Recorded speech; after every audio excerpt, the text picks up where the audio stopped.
नमस्कार, आप देख रहे हैं डॉक्टर साहब आपके साथ मैं हूं मुस्कान। दर्शकों, आज के इस एपिसोड में हम बात करेंगे और ये जानेंगे।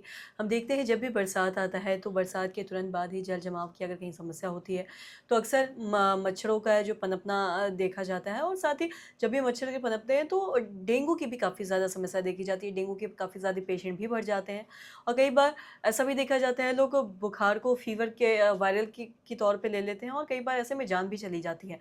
आज हम इसी बारे में तमाम जानकारी लेंगे और ये जानेंगे कि कैसे समझ सकते हैं डेंगू का बुखार नॉर्मल वायरल से अलग, और साथ ही क्यों और कैसे बचने की ज़रूरत है। तमाम जानकारी के लिए आज हमारे साथ मौजूद है बिहार के जाने माने जनरल फिजिशियन डॉक्टर दिवाकर तेजस्वी सर। नमस्कार, बहुत बहुत स्वागत जी, है बहुत आपका। धन्यवाद आपका मुस्कान जी। सर, आपसे जानना चाहेंगे, अगर हम बात करें डेंगू की तो अक्सर देखते हैं जब भी बरसात खत्म होता है तो पानी कहीं अगर रखा भी हो तो उससे डेंगू की समस्या काफ़ी देखी जाती है, पेशेंट भी बढ़ जाते हैं। लेकिन कई बार ऐसा होता है कि लोग कंफ्यूज हो जाते हैं नॉर्मल बुखार से और डेंगू के बुखार से, तो क्या अंतर पा सकते हैं और कैसे बचने की ज़रूरत है? जी, आपने सही कहा कि बरसात के बाद बहुत जगह पर स्टैग्नेटेड वाटर होता है, साफ़ पानी का जमाव भी हो जाता है। ऐसी स्थिति में जहाँ भी कंस्ट्रक्शन के वर्क चल रहे हैं, छत है, जहाँ के टायर, ट्यूब रखे हुए हैं, उन सबों में पानी का जमाव हो जाता है। और ऐसे जो साफ़ पानी होते हैं, इसमें एडिस एजिप्टाई मच्छर पनप जाते हैं बरसात के बाद और वो वाहक होते हैं डेंगू वायरस के। और अगर किसी भी एक व्यक्ति को डेंगू है, उसको वो मच्छर एडिस एजिप्टाई काटता है, प्रायः ये सुबह में और या शाम में काटता है। तो अगर वो काट लेता है तो उसके शरीर में डेंगू के वायरस चले जाते हैं और फिर वो इन्फेक्टेड हो जाता है वो मच्छर खुद, और वो दूसरे व्यक्ति को, अगर किसी भी स्वस्थ व्यक्ति को काट लेता है फिर मच्छर, तो उससे डेंगू एक से दूसरे में फैल सकते हैं। तो मच्छर जनित रोग और मक्खी जनित रोग इस पोस्ट मानसून में बहुत तेज़ी से बढ़ते हैं। इसलिए बचाव करने के लिए मच्छरों से के काटने से बचना बहुत आवश्यक है।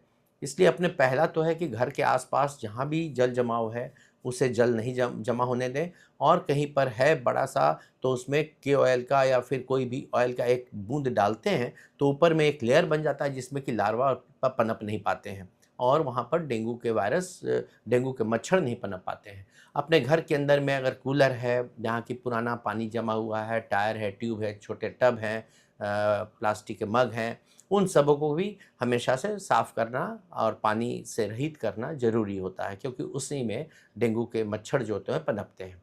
दूसरी चीज़ है कि फुल स्लीव्स का ही शरीर में अपना शर्ट पहनें और मच्छरों के काटने वाले रिपेलेंट जो हैं बचने वाले, उनका प्रयोग करें। अगर भीड़-भाड़ वाले कहीं इलाके में जा रहे हैं तो हाथ-पैर में भी मॉस्किटो रिपेलेंट ज़रूर लगा लें। अगर ट्रेन से जा रहे हैं, आ रहे हैं तभी भी लगा लें, क्योंकि वहाँ पर भी कोई बाहर से आ रहे हैं अगर जिन्हें डेंगू है, अगर आपको वो मच्छर काटा है फिर आपको काट लेगा तो उसे डेंगू होने की संभावनाएँ होती हैं।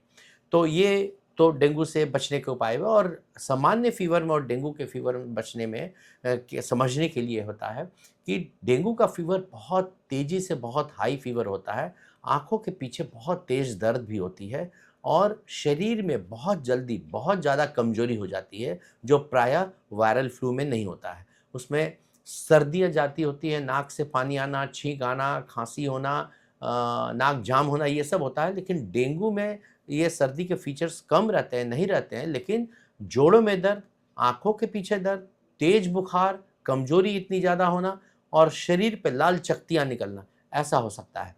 तो ये दोनों फ़ीवर के कैरेक्टर से आप डिफ़रेंस कर सकते हैं कि अगर गंभीर फ़ीवर और देह हाथ में दर्द के साथ कमज़ोरी बहुत तेज़ी से बहुत जल्दी हुई है और आँखों के पीछे दर्द हो रहा है, तो ये डेंगू का फ़ीवर हो सकता है। और ऐसे में तुरंत चिकित्सक के पास जाकर के अपने ब्लड की जाँच करा लेनी चाहिए। जी, सर, बहुत-बहुत शुक्रिया तमाम जानकारी देने जी, के लिए। तो बहुत आशा धन्यवाद। करते हैं दर्शकों कि आप भी ये समझ पाए होंगे कि नॉर्मल वायरल में और डेंगू के फीवर में क्या कुछ अंतर है, कैसे आप अंतर पा सकते हैं। और अगर ऐसा कोई भी सिम्पटम्स आपको दिखता है, कोई भी लक्षण दिखता है, तो आप आस-पास के डॉक्टर से ज़रूर दिखाएँ, वरना आगे जाके जान जाने की भी कोई दिक्कत हो सकती है या फिर जान भी जा सकती है। तो आशा करते हैं जो तमाम जानकारी है आपके लिए लाभदायक रही हो। तो आज के इस वीडियो में इतना ही। अगर आपने अब तक हमारे चैनल को सब्सक्राइब नहीं किया तो तुरंत कर लें, साथ ही हमारे फेसबुक पेज को लाइक करें। वीडियो देखने के लिए आपका धन्यवाद।